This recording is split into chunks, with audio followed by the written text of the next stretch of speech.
Hey everybody, it's Thomas. It's time to talk about what happened this week on the Blood Bowl League of Blood Bowl recap and also preview for next week. I had a great week. We'll talk about my game in just a second, but first we're going to talk about some player management stuff. I had a couple level ups this week and had a fair amount of money as well. I got a level up on this blitzer, got a level up on both catchers, and I had enough money to buy catcher number 3, Bunny Ring-a-Ding Girl. Ring-a-Ding Girl is a really good episode. It's really weird, but extremely good. I like it a lot. Also, as you can see here, got pretty lucky on my level up. So let's talk about the blitzer here. Marcia actually had a 10, so I had an option of movement or armor value bonuses. I declined those because this early it's not going to do a lot, and the season is relatively short, where if it isn't a huge, big bonus stat increase like strength or agility, it isn't really going to have that much impact. If I get this player up to like level 4 and I get a +1 armor or +1 movement, then I'll consider it, but I think at this point, it's much more safer to go with a skill, frankly. And dodge plus block is a big jerk. Blodge sidestep is hands down one of the most annoying things to deal with at low team value, and just in general, there's not a lot you can do about it. Having only a 1 in 6 chance of knocking somebody down, and even if you don't, having them run away is pretty great. Future will probably look for something like Fend or something else. Guard would be great as well, but we'll see. A lot of options for this blitzer moving forward. It's probably what I'm going to do for Jason here, assuming I get a level up on Jason next week. Catcher here, William, the little people got +1 agility, which is absolutely fantastic. I want my catchers to do pretty much all of my ball carrier blitzing, and +1 agility will make that a lot easier. I can get into cages a lot easier. I can run away a lot easier. It also makes leap very attractive, because leap is now a +2+ roll. So I'll probably get leap after this. I might get wrestle after this instead. We'll see. Could get block as well. There's a lot of options. Basically, having leap be a 2+ means that leap plus wrestle combos are very good. We'll see. I'm not 100% sure what I'll get. Leap offers me a lot of offensive power in terms of running the ball around, but certainly it's really hard to argue with getting something that can stop the both down, given how much block there is in this league and how many like weird, annoying things can hit me. So we'll see. I might end up getting block here. It will depend. And then here I got wrestle. I almost got block here just to have some diversification, because I'm going to get wrestle eventually on William, most likely. But I also thought that might be 2 levels away, depending on what I do here. So I need something to deal with blodge right now. I need something to deal with block ball carriers. Wrestle is the way to do that. Just having a piece to deal with block in general is very nice, and wrestle is a really good skill to have in a block heavy league. I actually honestly might get wrestle on a lot more people than I normally would, but we'll see. It's a long way off, although they're catchers, so it's not that long off. In terms of, yeah, so then I bought another catcher, Bunny Ring-a-Ding Girl. If I didn't mention it, this episode's great. You should watch it. But catcher number 3 is great. Puts me up to 10 players, so I'll only have 1 mercenary for next week. I will probably get thrower number 2 before too long here. We'll see. Just so I can mix it up a little bit. It'll depend on how much money I get, but I definitely need to buy an 11th player as soon as possible. I doubt I will roll 80k again, so we'll see. Catcher number 4 is the more likely target, just because more catchers the better, but it also starves the blitzers out a little harder, and I really had to work already to get these blitzers to level 2, although and Jason isn't even to level 2 yet. He just has 1 touchdown to his name, so we'll see. In terms of how the game went, it went very well. The link will be up here in case you haven't seen it. Threw a lot. I scored a ton of touchdowns. Let's just go to the match record chart. As you can see, I won 4-1, which is a great thing. I got 80k out of it. This casualty is not quite true, because it's from Crocs hitting a loner, and I didn't keep the loner because why would I do that? So yeah, still got a lot of SPP out of this. 22 SPP here is really good. Jessup ended up with a fair amount considering the 4-1 loss here. 9 SPP is better than nothing. No casualties though, which is really hard. The sources desperately need levels up. 1 is good, but not that great. We'll look at his team in just a little bit here. But 80k, absolutely fantastic. It's what let me buy Bunny. After my 30k from last week, I was feeling pretty good about that pickup. But yeah, all this SPP helps. It makes up for the first 2 weeks of not getting a whole lot. I'm sitting at 1, 2, 3, 4, 5 players at level 2 now. I'm pretty sure that's the highest in the league so far. Yeah, this week definitely helped me a huge amount. Nan got MVP again, which I'm okay with, because Kick was a huge factor, and 5 throws total now with Jimbo means I'm actually in spitting distance of more levels up for next week. I could, in principle, pretty easily get level 3 on Jimbo here. Could certainly get level 2 on Jason. In fact, I'm going to prioritize getting him touchdowns, aside from Bunny, who I'm also going to prioritize getting touchdowns as well. So 3 touchdowns is the target. Not impossible. We'll talk about that in the future, though. But yeah, basically the game went my way in a lot of ways. I got a blitz. I pretty much never failed dodges. Elf bullshit was really strong this week. I just was able to run the ball around and do elfy things. I think part of it was just not lack of experience from a team that was just as, if not a little bit more maneuverable than him. Yeah, I got pretty lucky. He got not that lucky. He rolled a lot of pushes when he knockdowns and just rolled some skulls. And his Crocs was very, very poorly behaved. Either would just push me or not injure me. So I guess my armor felt like making up for last week. It's the only explanation I have. Took a lot of injuries last week, to say the least. But yeah, so this week helped out a lot. I can't complain whatsoever. Feeling good. Let's take a look at the Jessup side of this. Jessup did, like I said, get 9 SPP, which is not the best, not the worst. Only 30k is kind of the sad part here. Excuse me. Getting 30k is not what he needs. At the same time, though, there's not a lot he needs to buy beyond rerolls. So he's pretty close now. Next week, he should for sure have it, barring a 1 roll. For the most part, assuming he wins even, he's guaranteed the 20 he needs to get to reroll number 3. I think that's the way I would go. Getting more skinks is okay, but I think reroll number 3 will just make all of this a lot easier. And I've harped on this enough, but I want to do it again and mention that this is why I don't like taking bonus staff right away, or even in general, just because this could be reroll number 3 right now, and it's not, because, well, he chose to buy assistant coaches, which is fine. In terms of level ups, not a lot, as you can see. MVP went to the Crocs, though, so that's really good. Did get a level up here, got a throw here, which was pretty amazing. The Skinks throwing is, in general, pretty great, and it was one hell of a throw.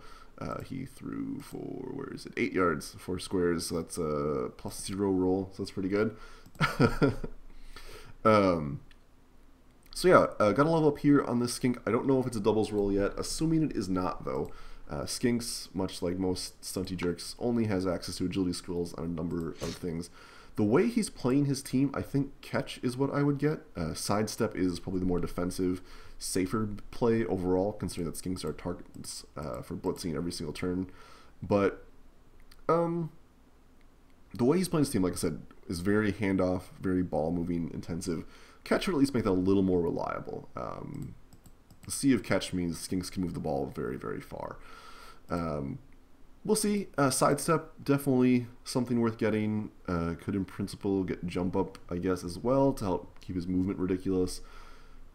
If he gets doubles, he has a lot more choices. Sure hands is really tempting, but honestly block is what I would get if he gets doubles. Beyond that, agility stat increases would be okay, strength increases would be okay, armor value, movement allowance probably as well. Future development for the team, reroll 3 like I said, and then skinks to fill it out. I think once he has 3 rerolls, this team is pretty happy. Hopefully the sources can get more stuff next week. Hopefully the Crocs gets level up. All that stuff would be fantastic. So this team is coming along. It's a lizard team. It's going to develop kind of slowly, but like I said to him, teams like this, once they get any kind of skills, will ramp up very, very quickly. Things just go much faster. Let's take a look at the other games this week. In the humans versus orcs match, I was wrong here. The orcs managed to pull this off. For understanding the nail biter of a game for the humans, mostly because the orcs went to town on them.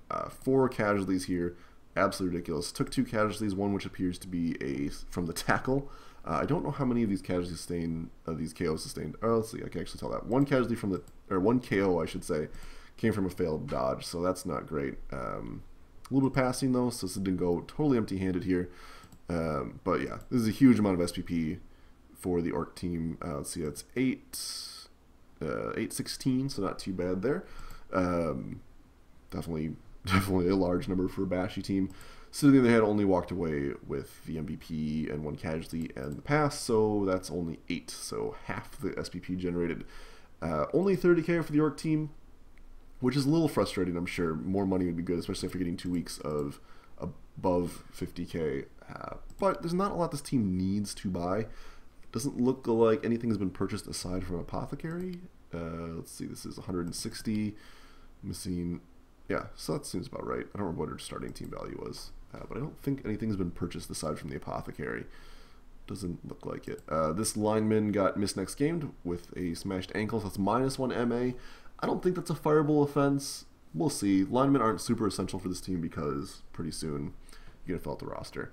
I don't remember how much trolls are. I think they're 120, maybe? Go check. But in general, let's look at the level ups here. So we've got a level up on the thrower. I'm guessing this is from touchdowns. Yep, touchdown. We've got 2 black orcs leveling up, which is pretty great. I'm guessing those are from injuries here, and the touchdown from prior. Looks like it. That's huge. And this blitzer is almost level 3, which is crazy. Yeah, that's ridiculous. Greydek might be our first player to level 3, although we'll see how well I can do to beat that. Either way, huge stat increases here for this team. In terms of what to get, for the thrower, I think block is kind of the key thing. I'm assuming no bonus stats or anything like that. Some argument could be made for like plus movement allowance on the thrower, but I don't think that's true. This team needs to stay around its black orcs, especially now that they have skills. So block would help. It would help with the hitting game because every part of this team needs to be bashing people's heads in, even the ball carrier. And block will help keep the team up and running. Trolls are 110 actually, so she could buy a troll now if she wanted to. Otherwise, thrower number 2 would be the other way to go. I think thrower number 2 is the way I would lean. Kind of depends. The troll is a possibility here, which I hadn't considered before. I don't know. A troll would definitely help this team against the other things in the league, but it kind of depends. Now that she has guard, less important. And assuming these two are normal rolls, block will be the name of the game. I can't even see taking a doubles roll of any kind. Dodge is nice and whatever, but block is key, because black orcs do a lot of hitting. Block is what they need. So getting blocks on these Drake will definitely help. That'll put her to a almost dwarf-esque 6 pieces with block. Strength 4 block is a big deal. So hopefully, hopefully that turns out well. Lineman missing next game almost necessitates buying another player of some kind. I think the thrower is the cheaper option. It would certainly prevent team value bloat too high. But the other thing to consider would be how powerful the troll is. Good question, essentially. We'll take a look at the match later. Let's look at the Sid half of things, though. Where are we here? Sorry, this is a longer video. I'm going into a lot more detail, I think. Some missed next game pieces here. Let's see what he walked away. 60K, so that's pretty good. Didn't buy catcher number 3, which I'm a little surprised about. This catcher was out, or catcher number 4, actually. I thought he was going to fire this catcher and replace it with a new one, but did not do that.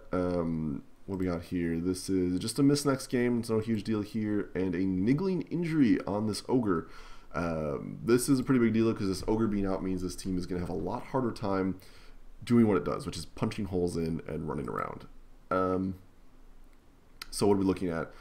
This lineman being out is kind of annoying as well. As puts this team down to effectively, with this one strength catcher, 8 players that can be reasonably fielded. Tough call for what to do here. The reroll number 3 is viable. That said, this team doesn't necessarily need that many rerolls. Got a lot of block already.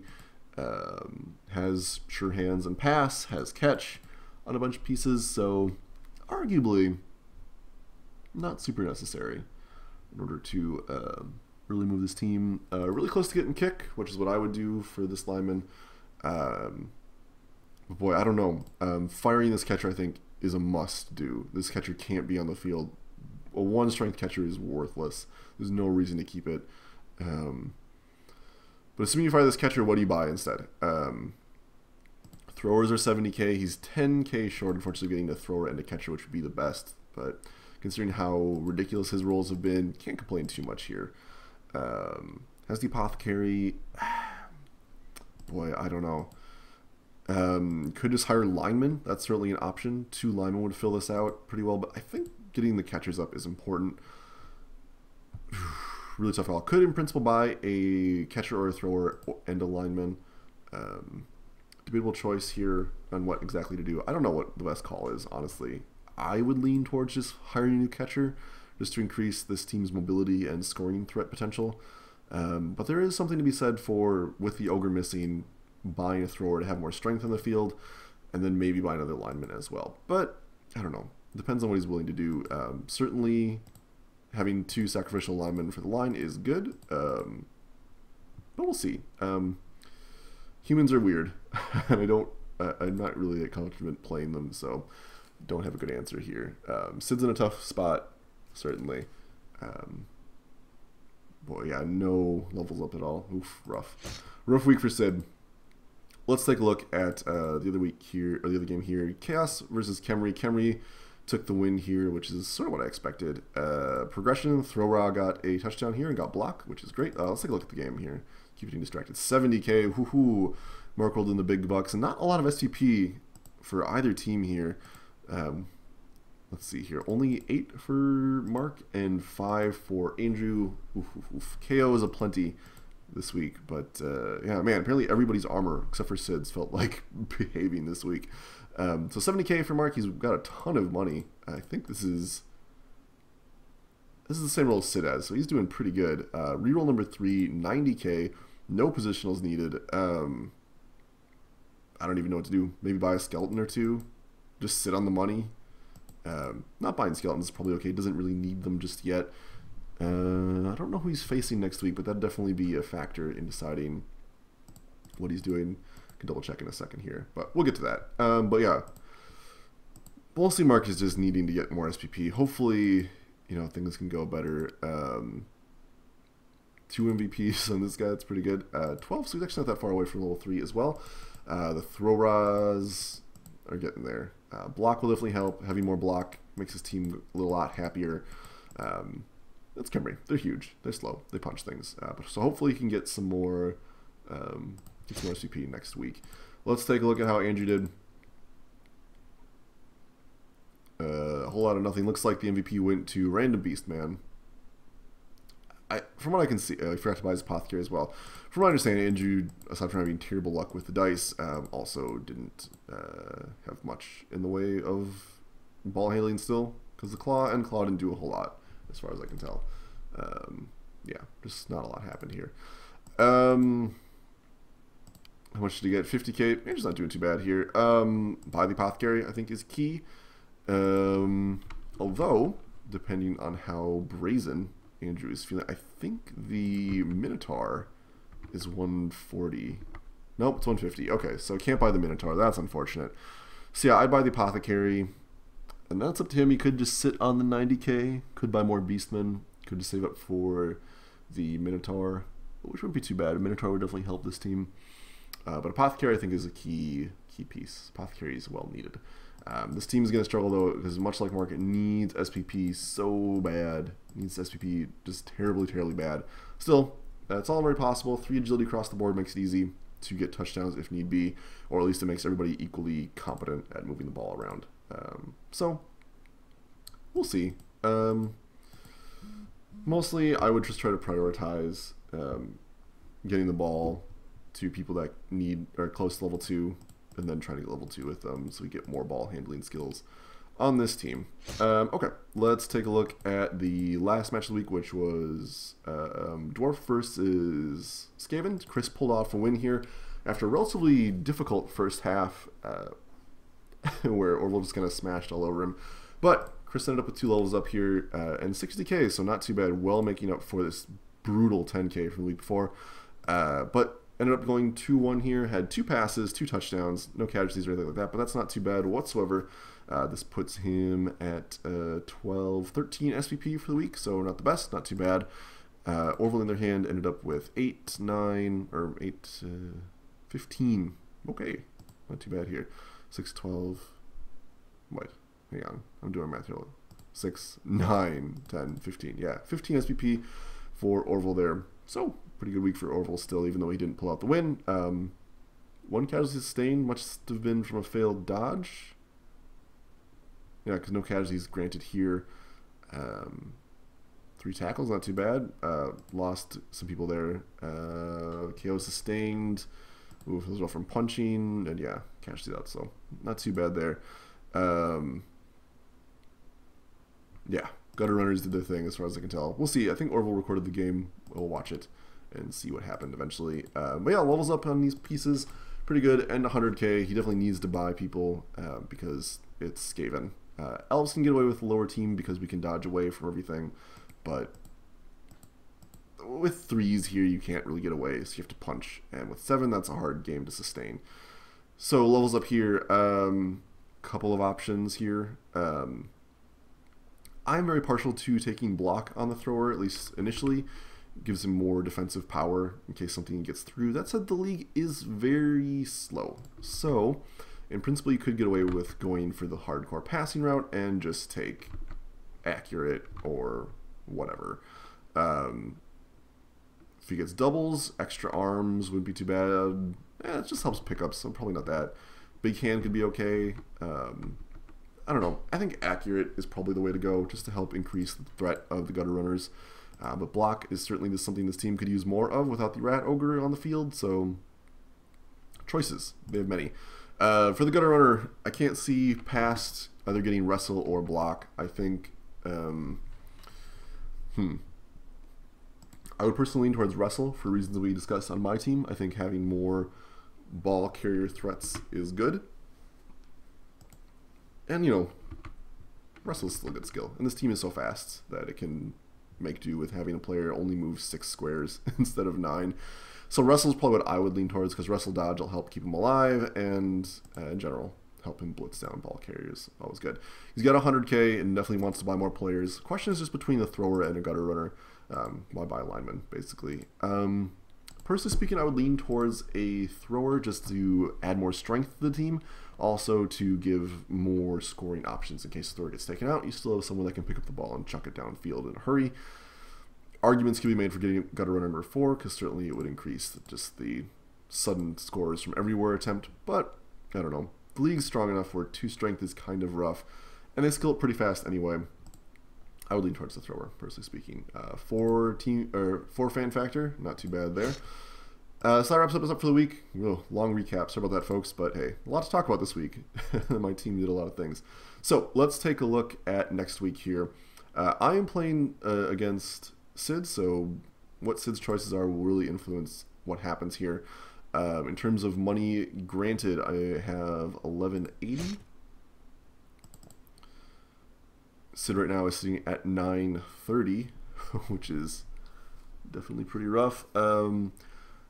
If he does what I think he will end up doing, which is firing this catcher and buying either catcher or thrower, maybe a lineman, but let's assume he just buys the one piece. That would leave his team value relatively unchanged, and he'd have 2 mercenaries here at 50, so he will be at 1030. So I'm giving him wizard money at that point. Okay. Wizard isn't quite as crippling on me, simply because I can get the ball with almost anybody. But that's still... Wizard money is still wizard money. So let's hope that he buys a lineman and another positional. Maybe? We'll see. That's what I would lean towards, personally speaking, but I'm also a little greedy on giving up inducements when necessary, or ambitious or ambivalent to giving up inducements. So we'll see. In terms of who I think will win this match, the ogre being gone, biggest factor in my mind. Ogre is really hard for me to deal with. It's possible. I mean, I dealt with crocs and lizards, but ogre being gone makes my life a lot easier, because it technically means that I'm stronger than this team, because I have 3 strength across the board. He's got 2 strength on his catchers. I am just as fast as his catchers. I've got more levels up across the board.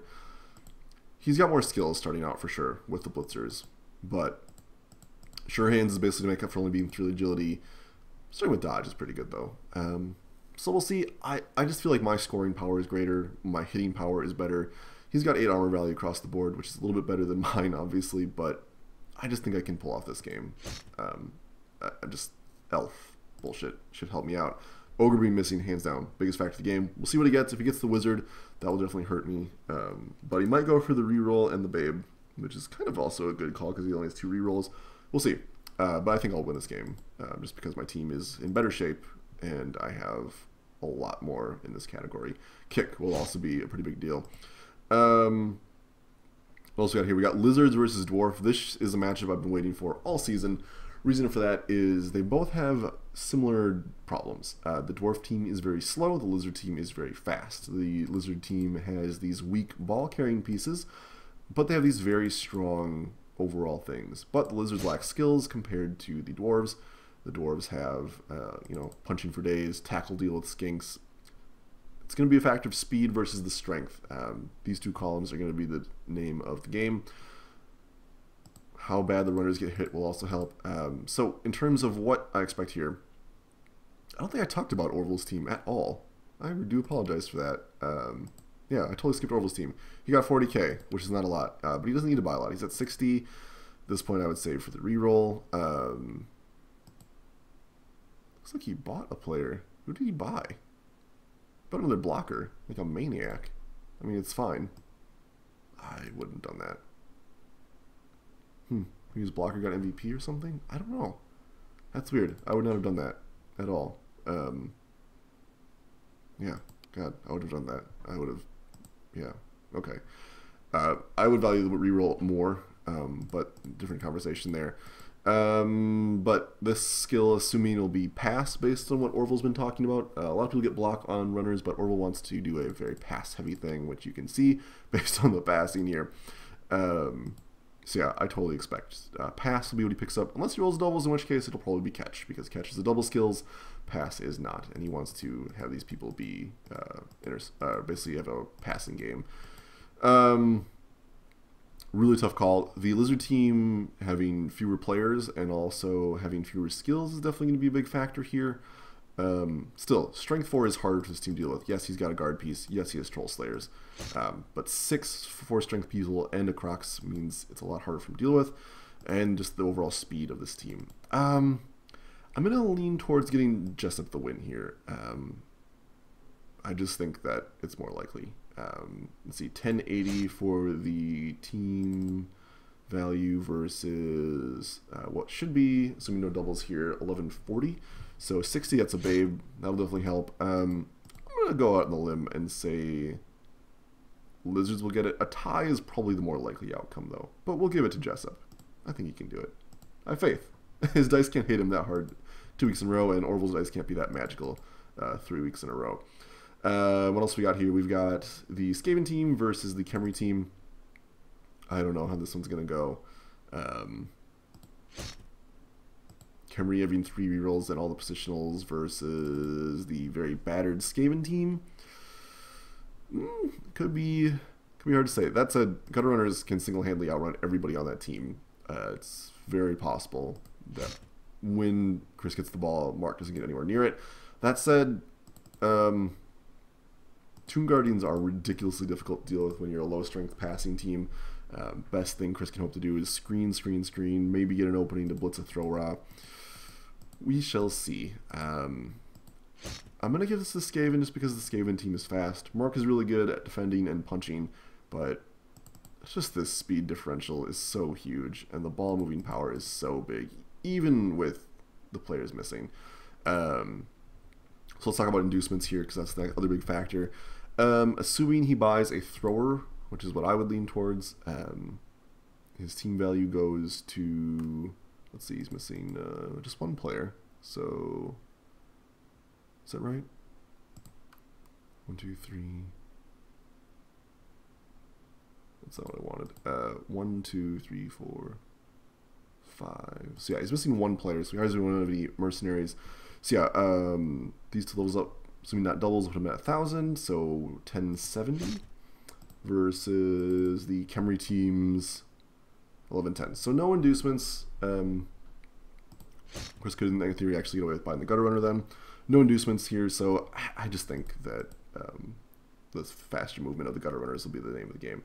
It's possible this team gets beat up. We'll see what happens. But I think odds look very good for Chris taking this game again. And then we have Chaos versus Orcs.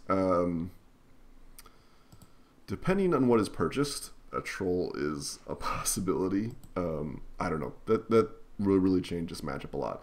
Because we'll be at 1100 just with level ups, and then at least 1150 for the mercenary. I would assume that a thrower, at least a thrower is more likely, so that would be at 1170, versus the Chaos team's a little over 1020. So many buys as Apothecary, though, will be at 1070, that's 100. So that'd be a bribe or a reroll or 2 babes. So some options there. We'll see. This will really depend on what Andrew ends up purchasing, and it'll also depend on what the Orc team purchases. Did not quite think she had a Troll available. Troll might be a bit of a risk. That's a lot of money to give away, but Troll will also be a big deal in terms of breaking the Chaos Warriors. So we'll see. I think this team can win without the Chaos Warriors, or without the Troll, just because of all the extra skills. 6 pieces with block, theoretically 7 pieces with block. Huge difference versus 1 piece with claw. And the lack of ball handling skills on Chaos's part is going to make this really hard for Andrew. So yeah, I think Orc should make this. A quick recap here. I think I will win. I think Jessup will win. Possibly tie, but we'll say Jessup will win. I think Chris will win. And I think Orcs will win. I just don't see Grey Duck losing this matchup. Just the skill differential is so huge. The lack of anything beyond claw versus a ton of block is a big deal. So yeah, that's where I see that happening. Let's take a quick look at rankings here, just so we can see where we are. Grey Duck is undefeated at this point with 3-0-0. Ridiculous. Hopefully we don't have a repeat of last season here. A loss should be coming eventually, I hope, but we'll see what happens. Sid slips down, or stays at 2nd with 2. I move up to 3rd with my victory. Chris stays at 4th. I think that's where he was before. Tied with the Khemri team as well. And some slide back here. I thought the Dwarf team was doing better, but looks like I wasn't quite counting correctly. Whatever. Quick perusal of Hall of Fame, because this video is already really, really long. Most experienced player is on the Orc team with 15. There's a bunch of players on this list here. Actually, this is kind of a more interesting way, I think, to look at it at this point. Next week, it'll start to separate out even more. But as you can see here, 3 Orc players on this list. Only 2 for me, and I have a ton of level ups, but mine are spread out pretty aggressively. So yeah, this is kind of ridiculous. Your team getting so much SPP is crazy.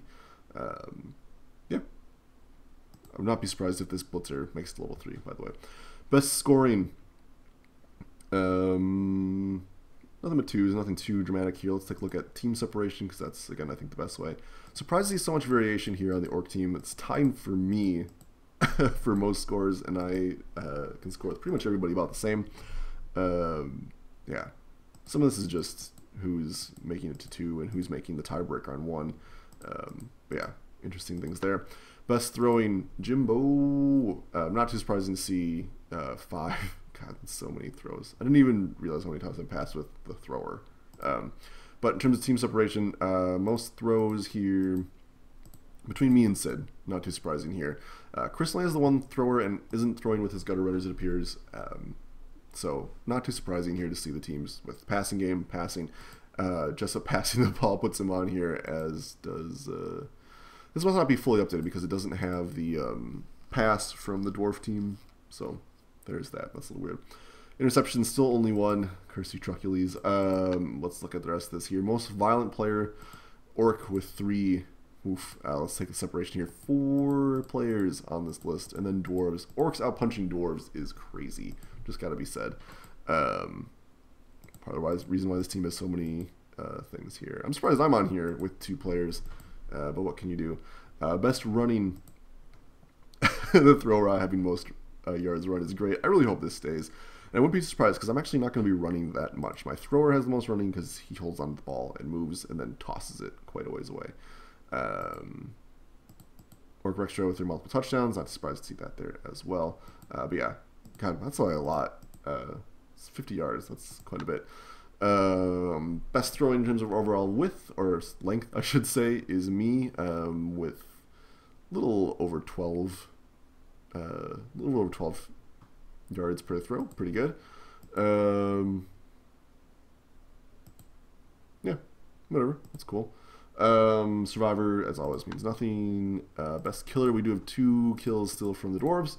Nothing new there. And then best receiver, number of receptions thrown. A lot of catchers on here, obviously. And then we've got 1, 2, 3, 4, 5 people. Jimbo's on here because I throw the ball to him a lot to farm SPP. This is 0, so that doesn't really count. So I've got 4 players on this list. yeah, not surprising. The scoring teams are dominating this chart. What can you say? All right, that was an extremely long video. Thanks for watching, everybody. I'll see you guys next week.